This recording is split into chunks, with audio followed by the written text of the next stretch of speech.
హైదరాబాద్ బల్కంపేట పర్యటించిన ఎమ్మెల్యే దానం నాగేందర్ ఎల్లమ్మ ఆలయం దగ్గర శంకర్ నేత్రాలయానికి ప్రారంభోత్సవం చేశారు. కార్యక్రమంలో కాంగ్రెస్ పార్టీ ఇన్ఛార్జ్ కోట నీలిమ, కంటి ఆసుపత్రి డైరెక్టర్ రవీందర్ గౌడ్ పాల్గొన్నారు. నగర ప్రజలకు మెరుగైన కంటి వైద్య సేవలు అందించాలనే సదుద్దేశంతో మరోసారి శంకర్ నేత్రాలయాన్ని పునః ప్రారంభించినట్లు రవీందర్ గౌడ్ తెలిపారు. కొద్దిపాటి వైద్య ఖర్చులతో నాణ్యమైన కంటి చికిత్సలను అందిస్తున్నట్లు కూడా తెలిపారు. అలాగే ప్రజలకు అన్ని విధాలుగా మెరుగైన సేవలు అందించాలంటే కేవలం ప్రభుత్వంతో సాధ్యం కాదని ఆయా రంగాల్లో ప్రతి ఒక్కరూ తమకు తాముగా సేవలు అందించేందుకు కృషి చేయాలని ఆయన పిలుపునిచ్చారు.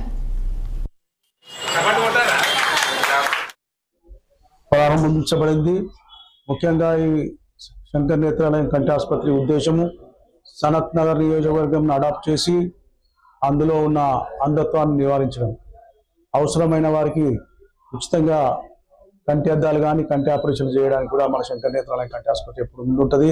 ఇంతకు ముందు కూడా మా శంకర్ నేత్రాలయం కంటి ఆసుపత్రి తరఫున హైదరాబాద్లో కానీ మెదక్ జిల్లాలో కానీ 30,000 మందికి ఉచితంగా కంటి ఆపరేషన్ చేయడం జరిగింది. అదేవిధంగా 3 లక్షల మందికి ఉచితంగా కంటి అద్దాలు కూడా పంపిణీ చేసింది. దాన్ని అనుసరించే మాకు రాష్ట్ర ప్రభుత్వము ఉత్తమ డాక్టర్ అవార్డు కూడా ఇవ్వడం జరిగింది. ఏది ఏమైనా శంకర్ నేత్రాలయం కంటి ప్రారంభించడంలో ముఖ్య ఉద్దేశము ప్రజలకు మంచి నాణ్యమైన చూపు అతి తక్కువ ధరలో ఇవ్వడానికి నిర్ణయం తీసుకోవడం జరిగింది.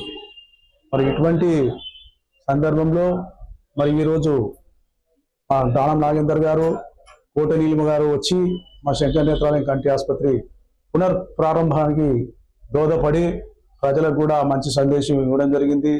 మరి వారు కూడా శంకర్ నేత్రాలయంతో అనుసంధానమై